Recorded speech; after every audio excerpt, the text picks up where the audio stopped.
The Trump administration's foreign policy, according to one U.S. daily, is unsettling its allies here in this part of the world, including South Korea. We have more in Monday's edition of Press Perspective.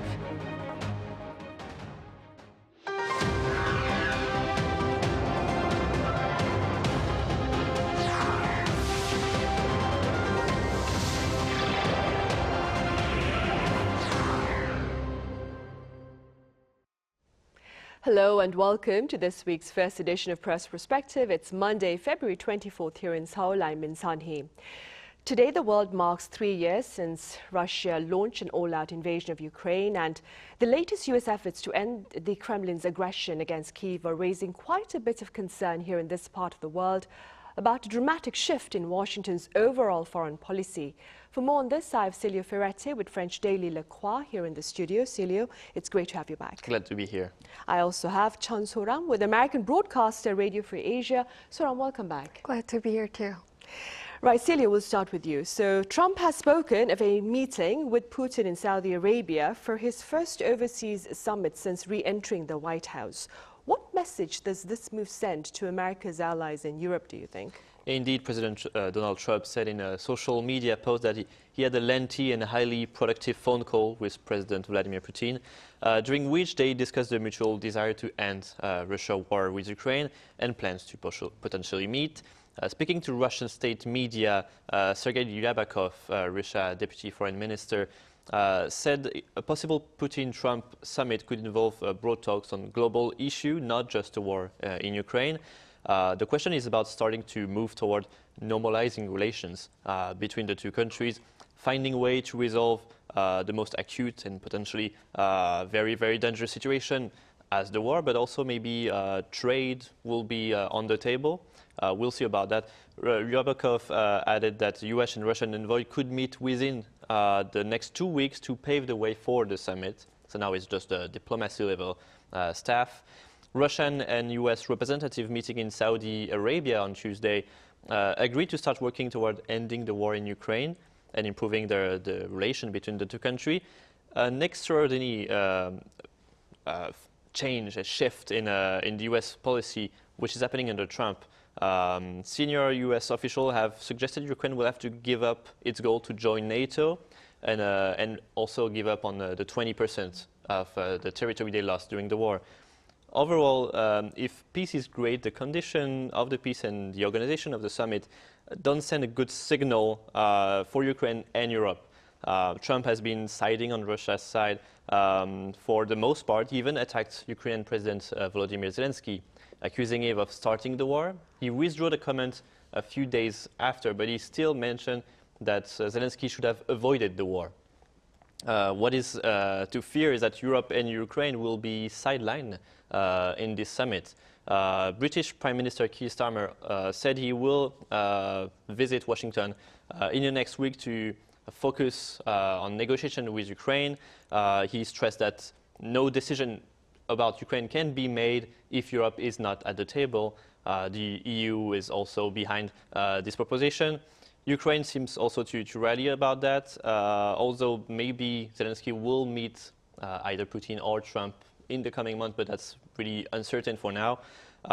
And the other European countries, France, Spain, Poland, the Baltic states, are trying to coordinate their diplomatic effort to be at least at the negotiating table. Right. And ahead of the British Prime Minister's meeting with Mr. Trump, I believe French President Emmanuel Macron will be meeting with Mr. Trump later today in the US, that is. What can we expect from those talks? Yeah, indeed, French President Emmanuel Macron said he tends to tell US counterpart Donald Trump that it's in the joint interests of America and Europeans to not be weak in the face of Russian leader Vladimir Putin. Amid this negotiation to end the war, the two will meet indeed today in Washington. Trump's recent statement that echoes Putin's narrative to have a direct negotiation with Moscow have left European allies and Ukraine quite worried about the turn of the discussion that could just skip any caution that the European would have to ensure a long-lasting peace treaty. Trump's strategy recreates uncertainty among the allies, because France, but Europe and the US are allies under NATO. So even this alliance could be I don't know, jeopardized, let's say, by this peace talk actually happening. Since the beginning of his term in 2017, Emmanuel Macron always pushed for more stronger and independence, autonomy of the European Union in terms of strategic defense. He pushed back this idea of a European defense force that was already in the making in the 50s but got cancelled. But now maybe it could be happening if the US tends to show they're not a reliable ally anymore and siding with not exactly the enemy, but the rival of Europe on the continent. Macron said he will seek to persuade Trump that the US interests in Europe are converging on Ukraine and they should not only side with Russia. That means any peace deal must be negotiated with Ukraine, with Europe, with France, with Germany, with the UK. This is quite a high-risk strategy to really face Trump on this. Macron said in this weekend, he laid out his whole strategy and he planned to attack Trump personally and saying, he said in a social media post, you can't be weak in the face of President Putin. That's not you, that's not your trademark, you're better than that.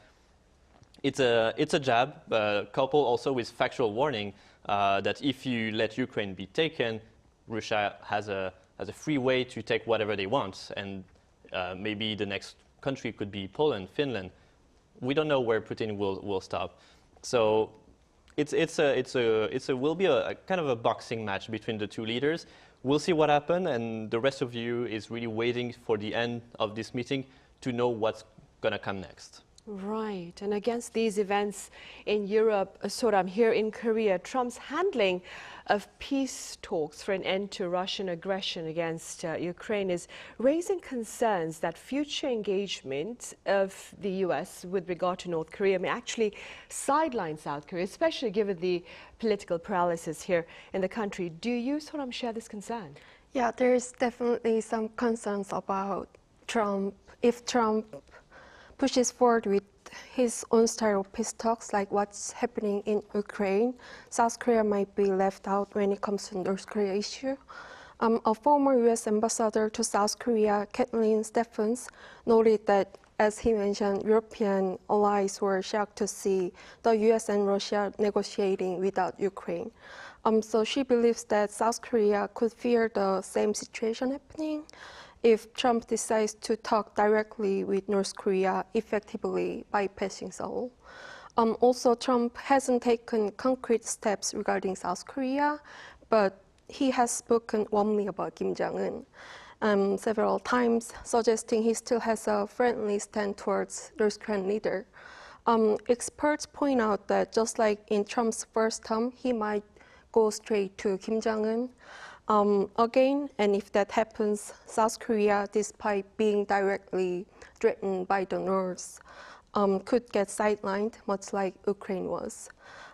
Plus, experts note that we are in the second year of the North Korea so-called two-state policy, where Pyongyang treat North and South Korea as two separate countries and focus on direct talks with the U.S., and that means North Korea has even less reason to engage Seoul at this point.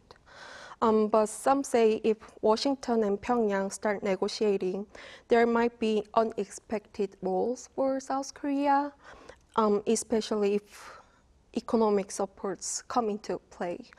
But with the current political turbulence in Seoul, including President Yoon's impeachment process, it's tough to see how Seoul can actively shape any talks in the near future. So there's a real chance that a direct Trump and Kim negotiation could move forward without much input from South Korea.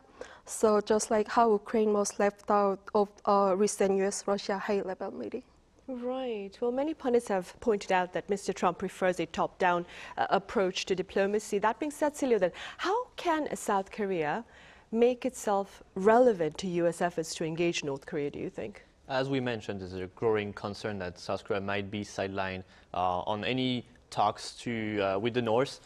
Trump has already been, during his first meeting with Kim Jong-un, quite unexpected. South Korea was quietly alarmed during this time in 2018 when Trump unexpectedly announced the complete suspension of joint US-South Korean exercise during the summit in Singapore. Shortly after being inaugurated for a second term, Trump told in a Fox News interview on January 23rd that he would be willing to reach out to Kim Jong-un, and is saying that they both got along, calling the North Korean dictator a smart guy. Although Trump administration so far has not outlined any specific policy proposal concerning North Korea, there is once again alarm in Seoul that the US president might make another summit and bypassing the South Korean government, or make concession without really referring before to the South Korean government. A deal that would maybe be beneficial for the North, but not really beneficial for South Korea or the local partners. After Trump Fox interviews, Lee Jae-myung, the head of the opposition Democratic Party in South Korea, said bilateral US-North Korean talks without Seoul input could really be damage to South Korea. If US-North Korean dialogue resume, I quote, there's a high possibility that our Republic of Korea will be sidelined again. That's a significant concern. The problem is there actually currently a vacuum of power in Seoul, and there is not really anyone to meet Trump or someone that has a strong impact to really propose any policy, make any deal with Trump, because Trump is all about deal. And if you come with a proposition, come with an offer, someone who has a legitimacy to really represent Korea, it's the only way to really integrate the table of negotiation. And right now, because we don't have a formal president, South Korea really has to move quickly on this, because Trump will not wait. It's already been just a month, and Trump has really moved on a lot of different topics in Ukraine, in Europe, on China, on trade. He will not wait for South Korea to have someone at the table. So if South Korea wants to negotiate and make something that would be beneficial in a possible summit between Trump and Kim, they will have to fix this policy issue right now. Right, this leadership vacuum in the country. Soram, as you mentioned, there are quite a number of pundits, though, who say that South Korea can remain relevant by taking on economic initiatives that the Trump administration may promise Kim Jong-un in return for the surrender of the regime's nuclear weapons ambitions. Could you tell us a bit more about these suggestions by pundits? So we all know Trump tends to put personal relationships over traditional alliances, and we are seeing that again with how he's handling the Russia-Ukraine situation. Now, Trump had well-known relationship with Kim Jong-un, but things are different right now. North Korea's nuclear weapons program had advanced, and more importantly, Kim has built a strong alliance with Russia. In fact, last June, North Korea and Russia signed a mutual defense treaty. So compared to the past, Kim doesn't really need security guarantees from the US. So if Trump really wants to bring Kim back to the table, what could he offer? The answer might be economic supports. North Korea's economy is not in a great shape at this point. So what Pyongyang really needs at this point might be economic supports. Direct US support is an option. Trump earlier mentioned North Korea's beachfront condos, and the US could offer North Korea some much needed sanctions relief. In return, Pyongyang might scale back its nuclear programs. Some also suggest that Trump could use South Korea as a middleman. When it comes to economic support for North Korea, think about past projects like the Kaesong Industrial Complex. South Korea has experience in economic cooperation with the North, so that could be another option. However, here's the challenging part, politics in South Korea. So progressives are more open to the support to North Korea when it comes to economic and North Korea issues, but on the other hand, conservatives could be more hesitant to the supports. So given South Korea's current political situation, it might take some time before Seoul can fully engage in any US and North Korea talks. So some experts suggest that letting South Korea to lead economic initiatives for North Korea in return for denuclearization.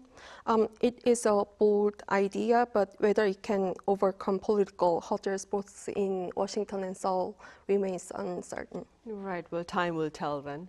Moving forward, Celio, American magazine The Atlantic compared the foreign policies of the Trump administration and the former Biden administration. And the article claimed that Biden had weakened Moscow, if you will, to the point that it sought support from North Korea, but that the Trump administration was currently throwing away this leverage, and I quote, this leverage, and ultimately handing the world to China. What are your thoughts on this? It's something I've seen a lot on social media, actually. China would have won the game without even playing it because the US and Trump decided to forfeit. Just about all Trump policies so far, both at home and abroad, are rapidly destroying the foundation itself of the American power in the world. The main beneficiary seems to be China and the Chinese leader Xi Jinping, who has been planning for this moment when Washington stumbles and China can finally take the lead at the first global superpower. For the last century or so, the US rose to become a global superpower with both hard power, military everywhere, safeguarding the seas and trade routes, but also soft power with cultural impacts and also program to support the economy, development program in a poor region of the world. And if you look at it, US is kind of everywhere. Any country has a program funded by the US to promote something or to build something. Now Trump is voluntarily giving away this leverage. The supposed master negotiator is signaling his willingness to end this program of funding. He also ended the US aid and the National Endowment for Peace, for Democracy, and this amount of money supposedly to make some savings on the US budget, but it is really cutting off important program, and we can see it actually in South Korea. A lot of NGO working on North Korean human rights were dependent on US funding to help the situation in the north, to help the people there. But now it's cut off, so all this NGO, they don't really know what's going to happen to them. Maybe they will have to close and shut down their activity in a few months. And if US back down themselves and kind of isolate themselves from the rest of the world, then who's going to take the place? Who's going to do the job instead of the US? And the only country that could do it now is China. And when Trump said he will withdraw from the World Health Organization, China said they will continue to support it and bring even more funds. And it's logical for them to play that role and to have a better image to the Europe or African country or Asian partners. And maybe now Europe, because the US is such unreliable and uncertain and really shifting away from the liberal democracy that it for a while defended, maybe Europe is not friendly with China, but maybe in some days China will be a lesser evil than US, and that's really a big shift in the current world order, and that's something the US provoked themselves. Right, and something for us to think about as an international community then. Soram, with regard to tensions here on the Korean Peninsula, do you suppose Trump's amicable ties with Putin could perhaps work to coax Kim Jong-un back to the negotiating table? So can Trump's tie with Putin be used to bring Kim Jong-un back to the negotiation table? It's hard to predict, but given Trump's relationship with Putin, some say Russia could act as an intermediary to bring North Korea back to the negotiation table. So Trump maintained close relationship with Putin. Some held several summits in the past, and they plan to have another summit in a short range of time to discuss ending the war in Ukraine. So Putin also had supported US and North Korea dialogue back in 2019, saying although North Korea and US dialogue has been suspended, the dialogue efforts should be made to build trust between two countries. However, there is also strong opposition on this opinion. So Kim said last November that North Korea have used its diplomatic options to create peace with the U.S., and there would be no new summit meetings with any American leaders in the future. And the main reason North Korea refused to engage in dialogue with international community is because of the U.S. sanction and pressure. And now Kim Jong-un has reliable partnership with Russia, so North Korea may be less inclined to talk with the U.S. at this point. So with these reasons, some predict that the relationship between Trump and Putin will not have significant impact on bringing North Korea back to the dialogue table. So while Trump's relationship with Putin could potentially open the diplomatic channel, it is unclear whether it would be enough to bring North Korea back to the negotiation, with Kim Jong-un unwilling to engage such talks without preconditions. Right. And with regard to Mr. Trump's relationship with Putin, CNN, Celio, had an interesting article about Beijing's concerns regarding the fresh friendship, if you will, between Mr. Trump and Mr. Putin. Could you tell us a bit more about that particular coverage? Your thoughts? In Beijing, too, the breakneck of events, it seemed to be raising question over the U.S., how the U.S. will bring peace and how China can take a role in this negotiation. Xi Jinping, Chinese leader, is carefully looking at how the relationship between Putin and Trump will evolve, and really precarious with Trump's approach. Just weeks ago, China appeared as to play a key role in the peace talks because Trump suggested he could use China's economic power over Russia to maybe negotiate a better peace treaty. But now China seems to be overlooked in the whole process, and China really wanted to be in part of this negotiation, especially about trade, because China wants to avoid a trade war at all costs against Trump. And now that China has also risked a lot during this war because they sided with Russia, continue to make trade with them, saying it's just normal trade, it's not like supporting the war directly, but still in a way it is. And China really sided with Russia at a cost of maybe making Europe, which is a major trading partner of China, angry and maybe wanted to some retaliation measure against China. So Xi Jinping gambled on Russia and maybe to be a neutral middleman between the West and Russia. But now it's sidelined.